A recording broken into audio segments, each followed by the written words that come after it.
Happy Halloween! Happy Hi, James. Halloween! Hi, everybody. Hey, everybody. Yeah. Oh, I love Welcome to Halloween. the universe, and boy, are we have a podcast for you today. Yes, we do. Yes, we do. And we both dressed appropriately. It's our Halloween show, kind of. Yeah. Yes. It's what, in a couple of days. It's Friday, isn't it? Yes, Friday. it is. So this whole week is our Halloween time. Oh, it is. And James, I love your costume. You like my costume? I Anyone know love what it. this is? Would anybody like I'm to sure take people a probably the guess? same costume. I should probably show the whole costume. Yeah, shouldn't I? stand up and show the whole costume. All right, It's there a you go. good one, everybody. It's a good one. That's great. There you go. Tell everybody what it is. I'm a traffic cone. Short for parking monitor. Don't park Okay. here. And we see them every day, at least where I live in San Diego. Every day there's all these, construction, detour. And I'm like, I like that. That's perfect. That's perfect. And what are you, Kelly? It looks like a witch who's had a little problem, who went down the wrong alleyway. I did. I went down the wrong alleyway in Crashed into Target. something. I'm a spider witch. You're I'm a spider witch. witch. Exactly. It looks like With- webs. Don't forget, it is webs. I've got my special spider cloth on. Oh, Yeah, do you? I Let me do. see. I See, can't. It's, Oh, it's my special one. And I that's great. also have this that you gave me, the The special magic wand. wand. from You bought Salem, this for me Massachusetts. and Mavis And Mavis Patella. Yes. in Salem. Yes, I was there with Tony Stockwell many years ago, and we went to we did a workshop there, and then we found the Harry Potter store. We got the wands for you and Mavis. I Yeah. love it. I love it. And I always think of Mavis when I see it and when I use it. And Mavis, those who don't know, Mavis is a good friend of ours who was passed, Yeah. and she used to talk like that. That was Mavis Patella, and she Yes. was a very well-known teacher of mediumship. Very respected. Well-respected medium in the UK. Yeah. And so we have good memories and good experiences with Mavis in our lifetime. And she comes through a lot, doesn't she, Kelly? She comes through a lot, and I can tell everybody that I had a really interesting experience the other day with the veil is thinning, and James and I are going to talk about the veil. Developing the thinnest it is thinning. the whole year. That's right. Oh my gosh. So everybody pay attention to your dreams, because your loved ones are active right now. Whether you think they are or they're not, they are. So pay attention, because my mother came to me again last week. And she said, and James, I had to call and tell you right away because it was so extraordinary for me. She came through and she said, it was while I was dreaming. And she said, Kelly, I want to tell you that when a soul passes over, if they've been in therapy, there's often somebody, not even if they've been in therapy, but there's after they do a life review, that there's some work that they still want to process. And my mother said that she works with a lot of patients helping process their lives.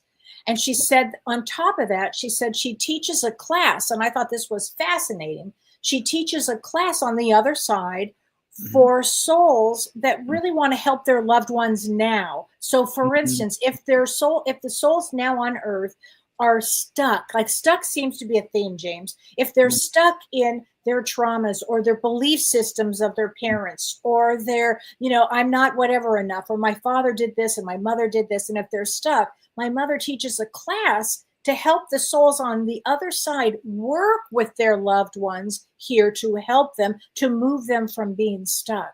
And then she said further, James, she said that Mavis was teaching a class on helping with teaching souls to help the energy on earth, working with these souls to help with the energy on earth at this time. Wow. And as you say that, I got this in my head, a band of beings around the earth, like a band, a band. of beings. Yes, yes. It's very true. Your mom, yeah. Tell us more about your mom. Well, I'll tell you another thing that happened too, because this involves you, James, as what happened over the weekend, everybody. This was pretty amazing. I went to Dallas over the weekend to see my grandchildren, and we went to the Arboretum in Dallas. And if you haven't been, if you're in that area, it's extraordinary. They had a pumpkin extravaganza, just amazing things. Wow. 100,000 pumpkins or something. It was amazing. But the theme of all themes at this Arboretum was spirit guides. Now, how could that be? That was the theme in Dallas. I love it. So I got my picture taken with my grandkids. It was a photo op, and it was just perfect. And the three of us, my two grandkids and me, we were, had this great picture taken in front of a spirit guide. So I sent this to James. It was early in the morning, James. It was like your time, like 7 a.m. on Sunday morning. So I sent the picture to James. And then right after the picture. And you didn't tell me it was called Spirit Guide or anything. I didn't tell you anything. It was a thing. I didn't tell you anything. I just thought it was a really sweet picture. And I thought, I'm going to send it to you and you'll get a kick out of this. So at that exact moment, my grandson, August, walks over. And I know he's not supposed to, but he picked a little flower.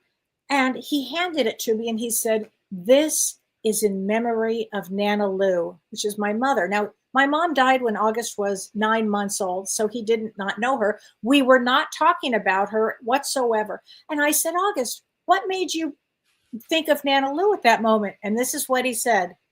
"I don't know. She just popped into my mind. She popped into my mind." So 2 hours goes by. James looks at the picture I sent him. Without not knowing any of this about what he said. Any of this. Yeah. And James says to me, your mom is standing right next to you. On your right side. Yeah. Yeah. She was right there. Bright. It was extraordinary. You want to talk about great evidence there. That was extraordinary, James.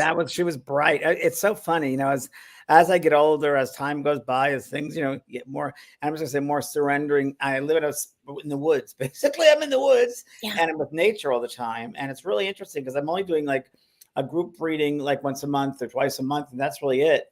But I'm getting much more aware, sensitive. And when you open up your mind to certain things, certain beliefs, certain theories, whatever, and read a lot and just question and curious about everything, you open up. And I think that is part of it, that I'm surrendering.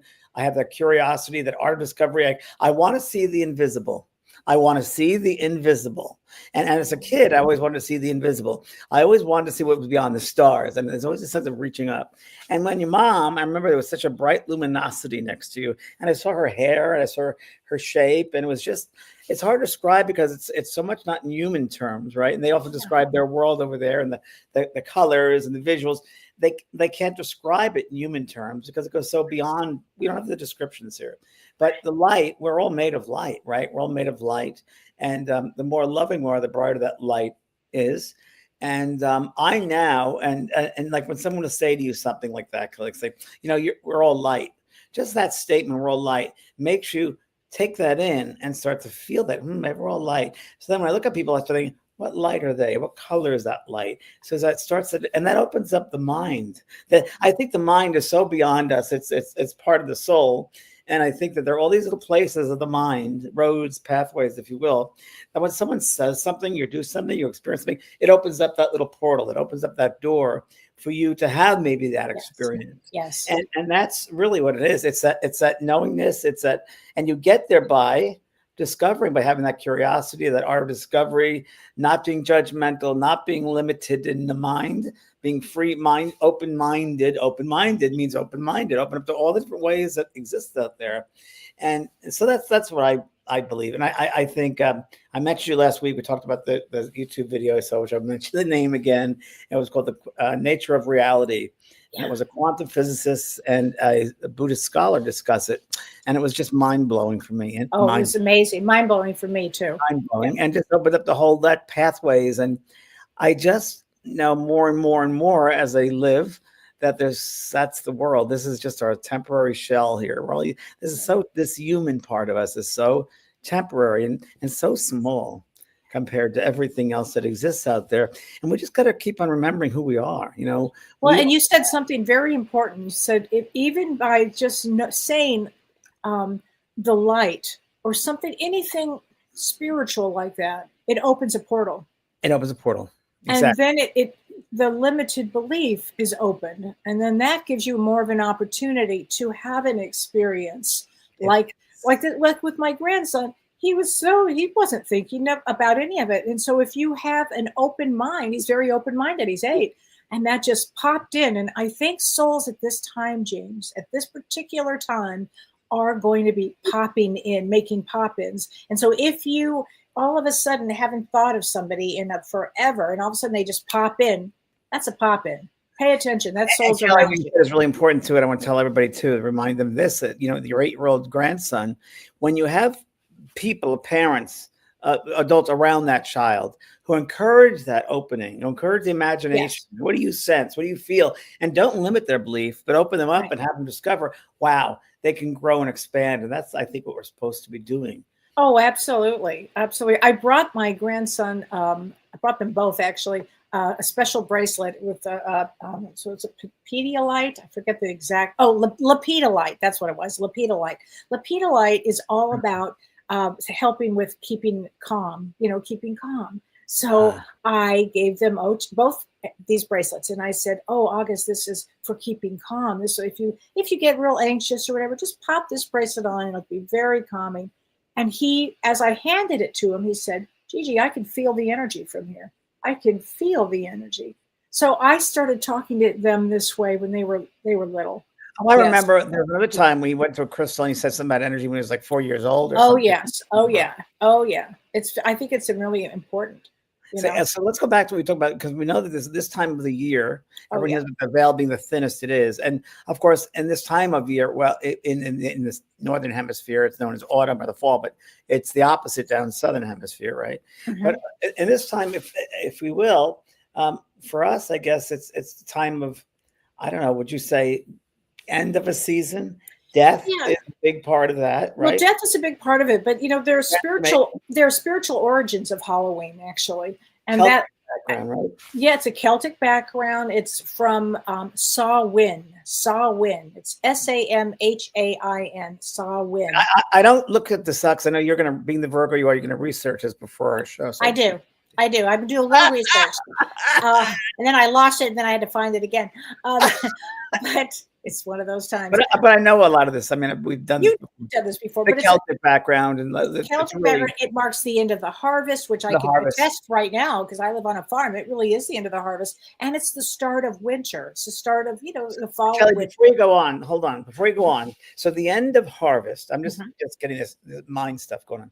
So at the end of the harvest, would it be natural then? I don't know if this makes sense or not. Didn't they also pray to the gods and goddesses at the end of that harvest to have a better harvest next year, or they'd get plentiful, and they'd pray? Absolutely. Okay. Absolutely. They'd have altars to the gods as well, right? In fact, altars are a big part of this. As we get into Halloween and then All Saints Day, altars were very important. Day of the Dead, very important.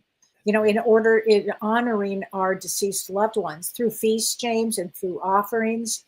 Oh yeah, that's a big one here. Yeah, then we give out a lot of these food. And what is that thing called, Kellee, when they have we grew up with Thanksgiving, they have a basket with lots of fruits. Oh yeah. That horn of plenty. Horn of plenty. So that would be for also symbolic, bringing next year's harvest even plentiful, even more and more. Yes. I think it was also thanking the gods for what you've bestowed on us this past season. And I think also, naturally speaking, it's a longer, right? The days are longer, right? Or the days are shorter. Days are shorter. So nights are longer. Right? We go into the darkness. Go into the darkness where it is easier to see a figure actually in the dark. So let me go in with the darkness with you for a second. Okay. I'm all ready. When I was thinking about this today, I was thinking about our podcast, and I was thinking, well, this is very interesting because the veil is thinner, but the cycle of life and death. And death, to me, there is no death. It's just a change, right? It's a trend. There is no such thing as death. It's a change. But let's say the darkness, so the nights are darker. In mediumship, we develop a physical mediumship. We develop more in the dark, in the nighttime.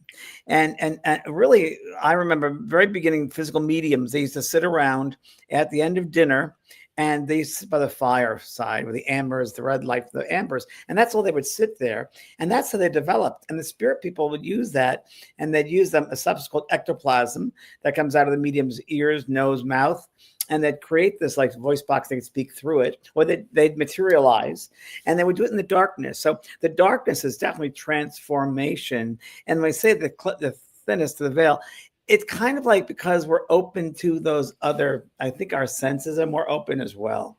I think physically, spiritually, we're more aware as well. I also think that more people tend to pass in November and December. Interesting. Yes, because the harvest is complete. It's almost like they've worked through spring, through summer. Their bodies are ready to go. So true. Winter time. Yeah. Winter, you think of that. Oh, I definitely do. I definitely, I know people, my whole family's gone in the winter time. Mine too. Yeah. Makes sense. It seems very natural, doesn't it? It's more of a natural state. Yeah. So in this acceptance, if you will, the veil is thinner. So knowing that intellectually, it's a great way to open up a curious mind. So the veil is thin. So now now that I know the veil is thin, how can I begin to become more aware of the spirit around me? And I would say just become aware that you're that beautiful mind space, and the spirit people will step into that space, right? They step in there, whether it's a physical stepping in or mentally, they'll send a thought telepathically from their mind into your mind. And they will superimpose themselves upon your mind. So suddenly you feel their personality. You feel a memory of them. You feel them all of a sudden, like you didn't felt anything. So out of the blue, all of a sudden. Out of the blue. And it'll happen more now this time of the year. And maybe it's because it's darker earlier. It's, it's that whole thing. Yeah. But it's so true. You can get much more. I don't know. I think it's just the veil is thinner, but we're more open to it, more aware of it. And there might be some natural things that happen in the seasons, of course, because of the change of seasons. So would you say that if you were going to start cultivating mediumship, this is a good time for that? Yeah, now's the time. Yeah. Now's the time to begin. And I think that if you do it with the right curiosity, and you know what, we were kids, we used to get blindfolded, pin the tail on the donkey, right? What is You're that? Right. You have to use your intuition to get where's the tail going to be. Yep. As young kids, we had to use our intuition blindfolded to find out where we're going to go. So the darkness allows those senses to become keen. See, right. Yeah. That is so true. I forgot about that. Right, remind you. Yeah, no, I love that. Wow.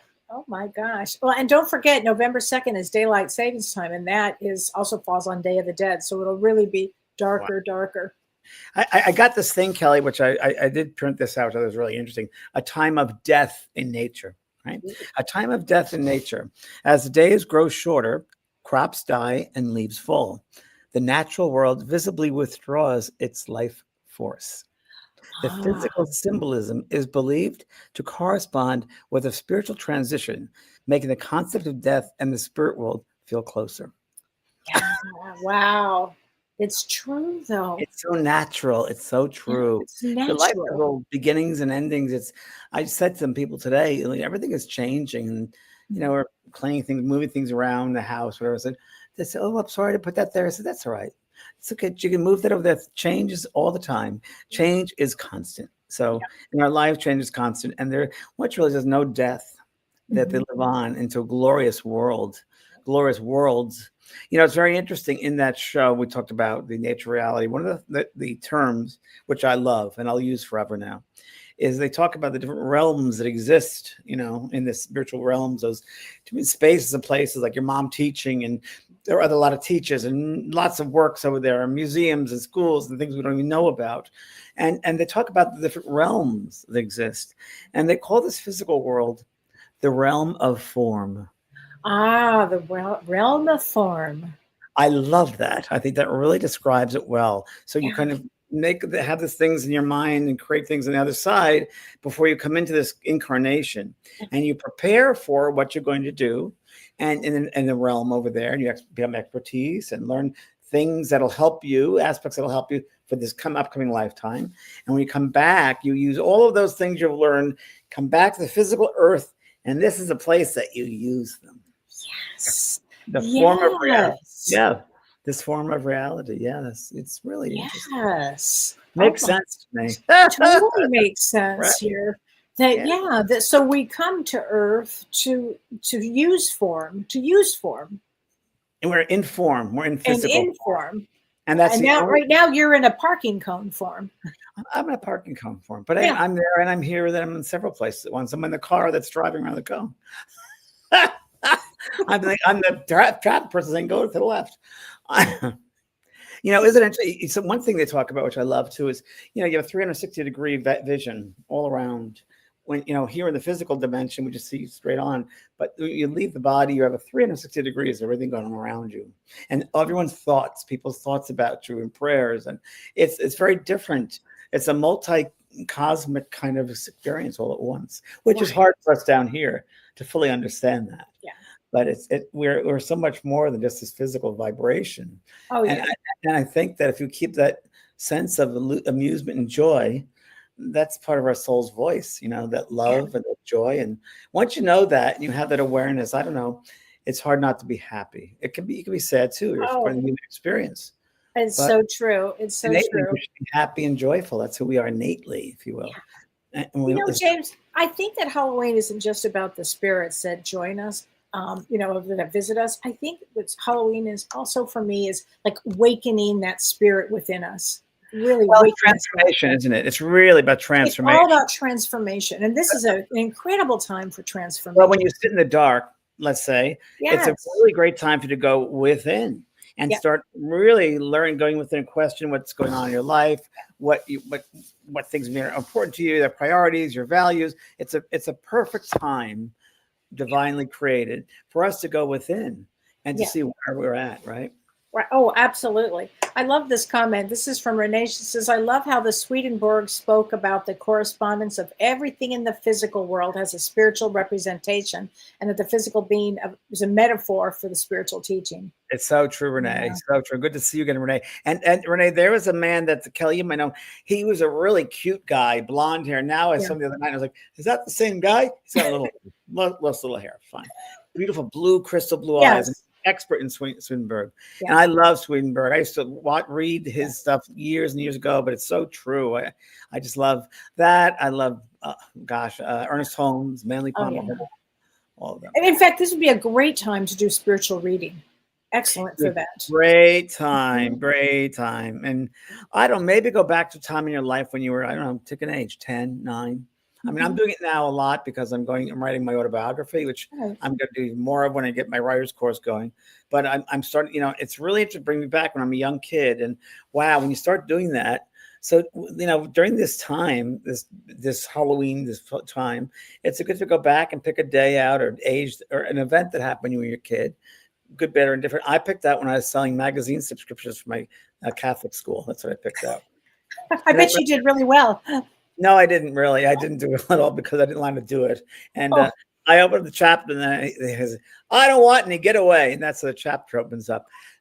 But then I started looking at a squirrel, and a squirrel had a nut in its hand, and it's paused, and it went all the way up the tree. And I was like, and I remember that from just going to that point. Wow. And that opened up a whole way. And I remember myself at that age, and I try to see how am I different then than where I am right now. And everybody should try that, because you'll really have some good insights, and you'll see where you put your importance in life. What was important to you, and why was it important? Was it taught to you from your parents or teachers, or did you have to fit into other people, or were you one of those people that felt they never fit in, or were shy or outgoing? It's a good way to reflect and you go within, to pick one time. Right. Oh my gosh. James, question here is, if we send thoughts out in our mind, will the spirits pick it up? Yeah, they're just right here. Send it out. They read your thoughts. It's you are who you are. You are thought. You're light, right? So every thought has an energy to it. Every thought has a color to it. Every thought has a figure. How we describe it, like a shape, let's say. Yeah. So when you think of that shape goes into your auric field, it goes in and then when you have someone's name attached to a thought about someone, it goes directly to that person. So they see it and they also receive it. So that's normal there. When you pass to the spirit world, you don't see each other like they really don't need to speak, because you see the person in front of you based upon their light, their colors. Their character is evident, is obvious by the colors that they emanate. If they were a very difficult person, not a good person in the earth world, and we pass to those higher worlds, you'll see that right in front of you. You'll see that type of character. Oh, they were this way. It's sad, but because their light is dull, right? Not as bright as it could be. And the sad thing is, you tend then to see the potential of that spirit. And they didn't use or utilize certain aspects of themselves in that lifetime. And for whatever reason, it is what it is. But you can see the potential of the colors and the lights. It's almost like you can see someone at a 25 watt when they really could have been 150 watt. Well, it's just like on Earth now. You can see somebody and know their potential. And often what happens is. We can. I mean, we can look and we'll say, "Oh my goodness," we just have to. Most people can't, Kelly. Most people don't see that. I mean, most people, when they meet with somebody, they see the superficial part of them, and that's kind of all they've been taught to see. But again, if we start looking at them as a light, and what color is that light, and go into it, that really will start opening everybody up. It's a good. And that's opening a portal. And that's opening a portal. Yeah. And it's a great time to do it this time of autumn, the fall here, this time of year. Yeah. It's very good. Oh my gosh. Wow. I want to talk one thing here. Sure. Another thing which is very interesting, we call the witching hour, which I thought was an interesting term. Let's talk about that. The twilight of the year. So the twilight of their, similar to witching hour or sunrise and sunset, are considered times what is it? Very important times of the day, right? Remember you said Samhain, S-A-M? Yes. Yeah. That was the ritual, right? Samhain. Right. Samhain. As was used as the twilight of the year. And this made a particularly potent time for divination and spiritual insights. There you go. And that was where the witching hour came from. So it's that time that to go inside, the insight, the inner knowing. So that's really want to go. Not only is it time for you to connect with the spirit, but it's really time for you to connect with your own soul, your own self.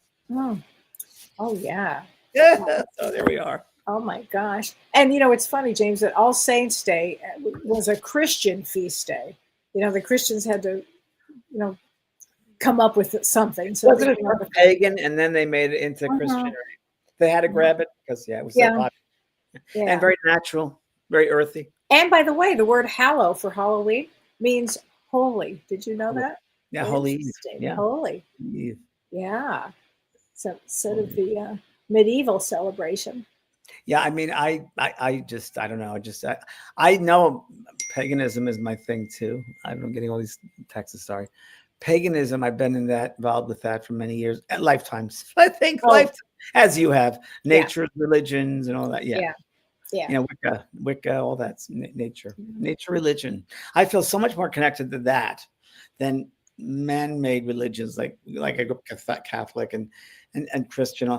And very interesting. I was at the gym today and my trainer said something about, you should join us. We're doing Jacked Up for Jesus. Oh boy. I'm like, what? And I said, Jacked Up for Jesus? I think he means like body. I know what he means. And I said, who's that? Oh my gosh. But, I love this. Scott Hub says, I believe you guys said you don't like watching horror movies. And I was wondering why, because I used to really like watching them, but now I try not to. Scott, when I was young, I barely could watch them, but because it was too traumatizing for me, I think. What do you think, James? Well, with horror films. Well, you're talking to me. I have all my planets in the 8th house, 8th and 12th house. So it's death. Me too. It's all about death.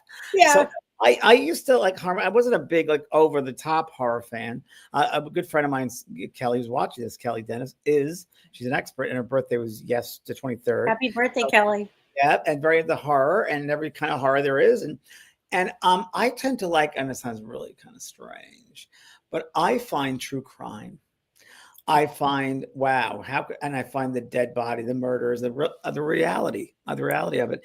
I love to watch those cop shows. I love to watch like the psychological aspect. And of Oh. course, I'm always thinking of you because like, Yeah. what do you say about this person? And I don't want to watch any of it. Psychopath? Is that Yes, figure I'll it out? explain it later. Yes. Because, but I find it fascinating the way the brain works and the way people, I don't know, it's just so wild to me that actually and it's so different than, and wear a different cap, right? It's so different than the spiritual work I do. There's just nothing really to do with it. It just is like, I'm fascinated by humans, human experience, human behavior, I guess it would be, it's just so. But you know what? The other thing is, James, as a medium, you could probably help with true crime situations where I would not be a medium. I used to work with the FBI all the time. I used to do crime work with them. I did. I saw several things. My movie, the original with Ted Danson, the movie based on my first book, Talking to Heaven. There's a scene in the movie. Well, it's part of the movie where they bury the kid. The kid's buried, and that came from my experience with the FBI. So I worked with a little girl that was buried, and it wasn't buried alive, but it was a little girl that was missing in New Orleans. And I remember I saw it very clearly. There was a man driving a car. It was a Chevrolet, and I remember he had a tire iron, and he hit this girl in the passenger seat. And it was one of those seats. There was one seat in those days, and he hit her, and he buried her in New Orleans in the muck in the swamps. And we actually used that experience of that movie. But it was, I used to work with a lot of that and arsons and fires. Well, let me ask you this. On a case like that, where that has happened, do you has that soul ever just shown up to you and said thank you to you? A lot of times I've had that. Talk about that a little bit. Yeah. So I've had that happen. And it's always when I'm not, like, well, most of us, we're going to take a shower or reading a book or driving. Also, you get a spirit come to you, and they've come to me and they've said, thank you for helping me, or thanks for helping my family or my mom, or thank you. And I've had police people coming in, detectives who've passed and said, thank you for that. And yeah, I've not that all the time, but I could say a handful without a doubt. Kids, I used to help a lot of kids missing, a lot of different things. I remember I did some readings, demonstration once, and I brought through a kid that died in a gangland shooting. I did a bunch of those, and his sister, I think, was in the audience, and we found out who did it and all that sort of thing, and it made sense. It all came out, and I did several of those, and yeah, the spirit will come to and say thank you. But you probably have that too with when we do readings later on. We get the spirit coming through and say, thank you so much. Yes. I had just recently, last week, I did 10 people and my group I do. And I can tell you, I brought them information and going on there. And I'm very aware now of all the different beings that are around me. When I'm reading one person, all their family shows up. They want to hear from one person, but the whole family is there. And they all just are. It's funny, at the end of the message, I'm getting, thank you. One lady kissed my head. She went, thank you, James. I heard it so clearly. I was aware of it. I get a lot of that. I get a lot of appreciation of that. And then it'll be maybe hours later playing with my dog, and also to get a band again, a group of them. And they say, thank you for helping us over here. Thank you for helping us over here. We didn't know what was going on, but we really appreciate it now. We didn't know how to communicate. We didn't know how to do that, but you showed us, you helped us show. And I never take it as personally. I'm just part of the whole machine of it all happening. But they said, and it's true. And we should realize that what we do down here teaches them in the spirit world. Just because people pass over doesn't mean they know the secrets of the universe or know how to do certain things or how to communicate. A lot of them don't know how to communicate. So when, we as mediums work, it's difficult because they don't know the way to, if you will, and make it really simple, to put together a thought, to put together memory, and put all the energy and send it to the mind, from their mind to the medium's mind. They don't know how to do that, and it's very much like sound waves, right? So there's an ebb and a flow, up and a down, and it's or like a radio signal. They've got to get in a certain bandwidth. Right? Yes. The bandwidth of the receiving medium, and they have to slow down their thoughts, vibrations so much to a point where they can send that thought into the mind of that medium at a certain bandwidth, which is slow when it comes to us and human. And it's almost like that's how we get it. So that's when I'm working in my school and I talk about developing people, you're working with developing your soul self. So your soul has to expand. And if you can open up that soul to many, many levels, if you will, or the bandwidth, open up that bandwidth of your soul, then it's easier to get more spirits to you, see, and the communication's easier. I have to tell you, I had a wild experience yesterday that I didn't mention to you. Unbelievable, James. This is a good one. I knew it, but I didn't want to say anything. No, I'm just joking. Okay. So do you remember like 3 years ago, I was at a restaurant in Madison, Wisconsin. I was eating dinner at a restaurant and a man behind me died while I was eating dinner. Forgive me, Kelly. I don't remember this. Yeah. Yeah. I remember it very well. I believe you, but yeah, it was a man had a heart attack. And you were sitting at a restaurant for lunch? No, dinner. I was with my old assistant, Carissa, and my niece, Mary. Were you in a booth or a table or what? We were at a table, and then there was a booth behind me, and all the dishes fell. And I turned around, and this man had just succumbed. Wow. Right. It was really traumatizing. So we left the restaurant, never to attend the restaurant again, never to go to that restaurant again. And it had been my favorite restaurant. Well, last night. Wait. Why didn't you want to go back to that restaurant again? It was too traumatic. It was really traumatic. I mean, this guy died literally in front of us, and it was really traumatic. So yesterday, Don and I were driving, and I said, for some reason, I just felt like this. Let's go to that restaurant again. Yeah. And he said, you really want to go? And I go, yeah, I do. They actually have delicious food. And I said, it's okay. I'll be okay. So we go to the restaurant. I forgot what room it was in, right? There's a lot of rooms in this restaurant, and I forgot what room it was in. Anyway, we sit down and we have this lovely dinner, and all of a sudden I could feel this man's presence literally saying to me, I am so sorry. I am so sorry. I didn't mean to try, like literally saying this over and over to me. I said to Don, I have to go now. We have to go now. And he said, all right. So we got up and we left, and I turned around, and that was the table. It was right there. I didn't realize it. And he was really letting me know that he was like, I think he just was sorry. He recognized me that from me being there. Not that he stays in that restaurant, not at all. But I think it was just that timing of that and the energy of the veil that's so thin. You think, Kelly? Yeah, you think? Yeah. Or Kelly, do you think he kind of inspired you in your mind to go to that restaurant? Oh, planted that idea, James. Totally. That idea, right?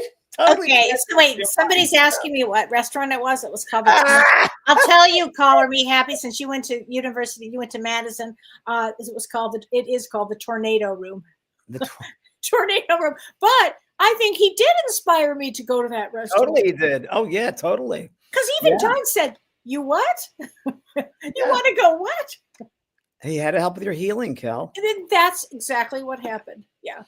Yeah. It's very interesting right now. We're talking about the veil being thinner, and it's almost as if you look into the surface of water, and we have scrying, which is when you can look and you see the ripples in the water, and all of a sudden your clairvoyance opens up. It's so interesting that I've lately been doing this, which has been really fun because it was fun. Imagination, different discovery in different ways. So I sometimes will imagine that I'm walking through, like I'm behind a waterfall, and there's water all around me, and I try to look and see what's on the other side of that waterfall. And I've been doing that, and I've had some pretty incredible stuff the past 2 or 3 days. And I saw my brother, and all of a sudden, next thing I know, I'm talking to his son, and it was just so weird. And it happens, and you become aware of. I've had a lot of people. You have to remember that we go to that level when we pass at night. When we go to sleep, we go over there. So it's a continuation. It's just we're just bogged down by this physical self, but your soul knows, your soul recognizes. So allow your soul to experience it, and don't limit it. Don't think, this can't happen, or judge it. Judgment blocks us so much, doesn't it? Yeah. Totally. Negativity blocks us. Bad thoughts block us. Fear blocks us. And then I think when you pass out of the body, you go to that dimension, you look back and you see all those opportunities you're lost out because you live in fear. Exactly. It's such a waste. It's such a waste. That's a lot of people feel that. I was talking to a lady today, she's a realtor. She came to my house, this lady, a young woman, and she has a young girl. I said, you have a little girl, don't you? She goes, yes. I said, interesting. She'll be your life lesson. She goes, what do you mean? I said, oh, she'll teach you some things. She goes, well, is that a bad thing? I said, oh, no, you can deal with it. You can deal with it. It's her daughter's a Taurus. This lady's a Cancer. She'll have her hands full. She's going to have her hands. I said to her, she goes, no, you're going to learn things. It's going to learn. Exactly. But I just... it's so interesting when I question, and anybody can do this. I mean, when you allow yourself just to be curious and open up and have the divine sense of, I wonder about that. Or how is this person? What light are they? What color are they? What are they? How does their mind work? So interesting. I mean, but again, it opens up so many portals. I mean, I think that really is a big message for tonight, James, is the way you're teaching everybody to think is to open up portals, open up energy spaces. The possibilities are there. And don't waste your time down here. To open up those portals. That all the time. Don't waste your time. Yeah. Keep going. Going. Don't waste your time. Yeah. Oh my gosh. Somebody is asking, do you think that voices that schizophrenics hear can be spirit? Yes, I do. Often I do. Not all the time, but it can be, because it's right that place in the brain. In the beginning, that's where there were a lot of mediums who were given that title, that label of schizophrenia. Well, mentally ill, that mediums were mentally ill, all kinds of things. I was called that when I was a young kid. I was called that when I used to be called, you're a mental person. You're going to go to you're going to live your life in a mental hospital. Oh my gosh, it's so cool. My brother used to say that. I could just hear Michael say that. Yep. Isn't he surprised now? Yeah, he regrets it. It is so true. It's so true. But I think that people, that are more sensitive tend to be maybe more emotional, more sensitive, and they can feel things more. And it scares other people when this happens. It scares them. It's true. It's true. Well, it's just, knowledge is power. So ignorance is fearful. Ignorance is fear. Knowledge is power. Ignorance is fear. And we got to remember that. So we have a responsibility to ourselves to grow and expand, to discover, to learn, be curious, have a curious mind. It's the only way to grow. Always. You can grow. And the possibilities are endless. And I talked about this past week in a course. One of the courses, I'll talk about it here. When I was with Tony Stockwell, a wonderful medium, a good friend of mine in England, and we'd go on stage and we'd do demonstration one night after another night. And it was always different with him. Like, wow, how did you get that information? And bizarre information. I'm talking really bizarre. Once he's standing on stage, he goes, I have this white and brown thing. It's in my hands. I'm like, what is he? And he milks this whole thing. He goes, and I want to pet it. I'm like, huh? And it ended up being some girl's old, I think it was just a little muskrat that she had when she was 14 years old. It was a pet. And like, how did you do that? He said, well, every time I do this, I ask the spirit world to show me something different than I've ever been shown before, to give me something in a different way than I've ever done that before. And he goes, and they will. So I've done it. And I've asked, please give me something from inside a wallet tonight. And they've done that. Oh, so again, opening a portal up. It's opening up a portal. It's opening up your mind to the possibilities of other things. Well, you've taught me that with mediumship. You'll say to me, ask the spirit to give you something really unusual. And I remember once I was doing a show with you, and I said, all right, so something unusual. And a giant tarantula came to my mind. And it was a man who had a tarantula tattoo. And sure enough, I think it was the first or second person out of the gate had the tarantula tattoo. And the tarantula in their person with them. I mean, it was like, whoa. I mean, such odd things. Isn't that great, though? I mean, talk about evidence. I mean, it's right there. I mean, evidence that comes in so many different ways. And the more open we are to receiving it in different ways, it comes in. I mean, everybody that's watching this or listening to this, use this week because the veil is so thin. Ask Spirit to give you, let them come, maybe give you a song. Maybe they can program you to your mind to maybe they want you to watch a certain program. Let them lead you to a certain television program or a movie that you've never thought about. Let them drop it suddenly in your mind. That'll happen. If you allow that to happen, it'll happen. Don't put a time on it. Don't just let that happen. Just put that possibility out there in your mind and let them work with it. It'll happen. Yeah. Go ahead, James. That's so true. Yes, Melissa, an empath can have OCD. My often. I can't read the comments. Sorry. Most likely. Often they do. Empaths have everything.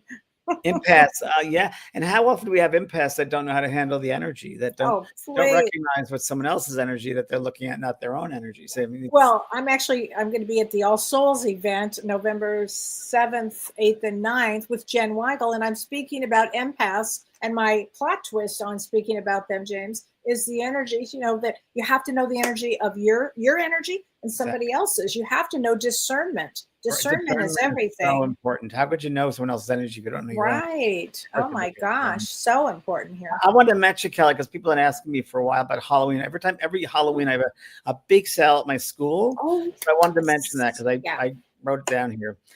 It's Halloween sale. It's called the Spirit Sale. So we do it every year. It's called the Spirit Sale. Perfect. And it begins tomorrow. But because of tonight, there's a chance to shop early. So it's Nordstrom preseason sale. So there's a link, and it's called, the coupon code is Spirit 30. So Spirit 30, Spirit 30. And it starts now and runs through weekend ends Monday, November 3rd.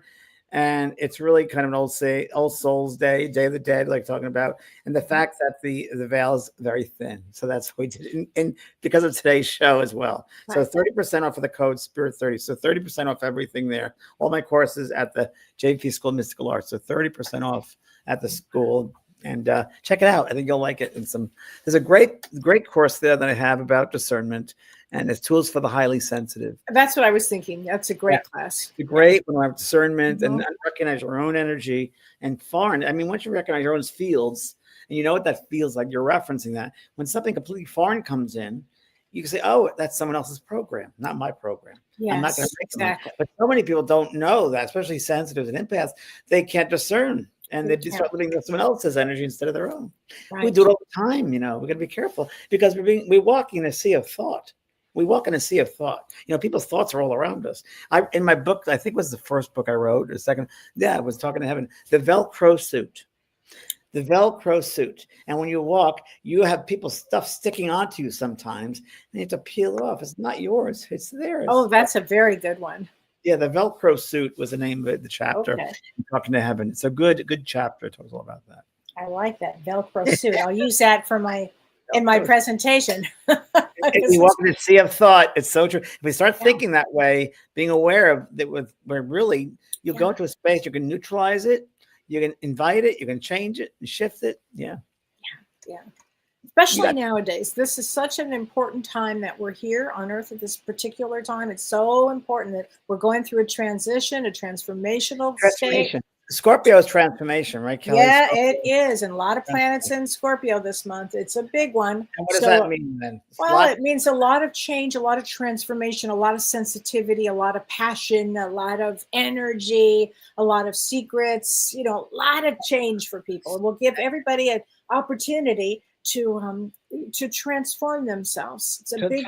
Is it also a time to look at the higher part of the potentials of themselves? Oh, for sure. Scorpio. Definitely to go to the higher. Really, James, I think that's so important that you just said that. It is about being your highest self, being the best self, making great choices for yourself. Don't limit yourself. So when you were saying that, I had a vision. Okay. A vision of a crow going to the highest tree. And the tree was barren because of Halloween, right? So this time of year, but it's looking down on the landscape. And crows are the messengers. They're shapeshifters. They're messengers. There you go. Pay attention to crows. Actually, pay attention to all the animals right now. It's fascinating to get messages from them. And Kellee, what do you have going on? I have the Roots of Healing coming up on November 15th with Dr. Shirley Impellizzeri and Carrie Gonia, who will be doing family constellation, and Shirley will be doing somatic therapy and giving lots of tips. And the theme, James, is chaos.